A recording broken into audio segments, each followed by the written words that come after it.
Si James pala, Andrew James, o James Andrew. So, hindi pa siya nakatulog, mga 2 hours pa lang. So, you just relax. And we will just do this. 15 minutes and an hour. Just kidding. So, marriage is not based on human regulation. Hindi lang po ito isang tradisyon na ginagawa natin para sa ganon masabi na kasal na kayo. Marriage is instituted by God Himself. Genesis 2 verse 21 to 23. So the Lord God caused the man to fall into a deep sleep, and while he was sleeping, He took one of the man's ribs and closed up the place with flesh.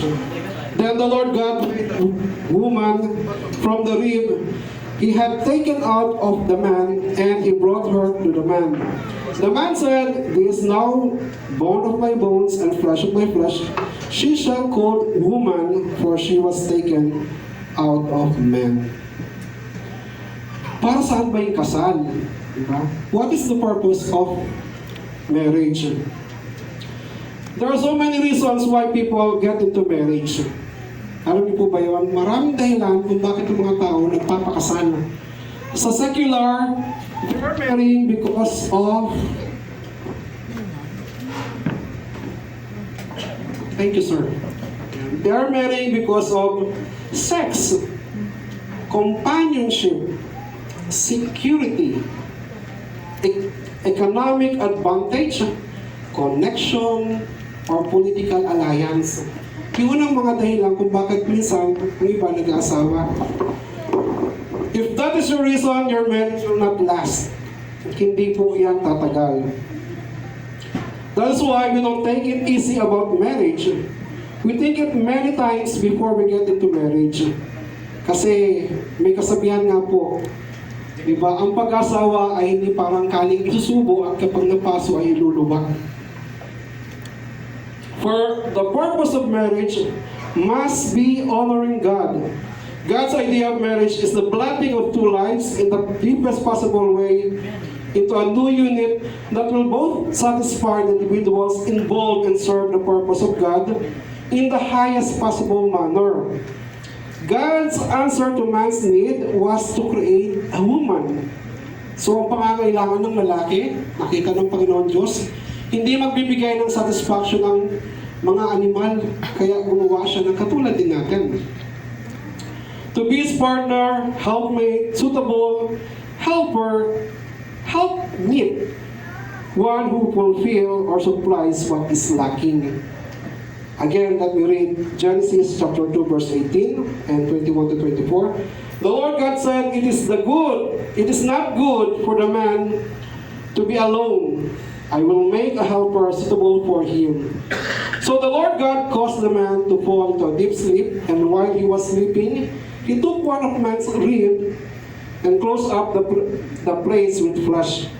Then the Lord God made a woman from the rib He had taken out of the man, and He brought her to the man. The man said, "This is now bone of my bones and flesh of my flesh. She shall be called woman, for she was taken out of man." So marriage is for the man and woman. Pagkasabi nga po, marriage are men for women. So, not for men, nor woman for woman. Eve was made from the rib of Adam. She was not taken from his head that she should rule over him, nor from his foot that should walk over her. She was taken from his side, near his heart, that hand in hand they could go together through life. Marriage, as ordained by God, is sacred institution designed not just for companionship, but for mutual growth, support, and glorification of God through your union. Remember, hindi ang tao ang nag-establish o gumawa o lumikha ng kasal. It is God. And therefore, He honors it and respects the marriage that He created. And we must too respect the way He respects it. Kaya hindi po ito basta-basta. Ito po ay sagrado. Hebrew 13 verse 4, marriage should be honored by all, and the marriage bed kept pure. For God will judge the adulterer and all the sexual immoral. So take note of that. No adultery, no sexual immorality. Since we live in the age, in the present age, na makita po natin that it is really so easy.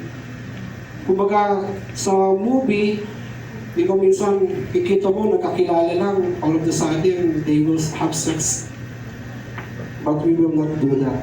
We will not live in the way that the world lives. There is no live-in. Kaya, dapat may kasal para God will bless it. The marriage relation is used to represent the union between God and His people. Isaiah 54 verse 5, for your maker is your husband, the Lord Almighty is His name. The Holy One of Israel is your Redeemer. He is called the God of all the earth. Ephesians 5 verse 25 to 27.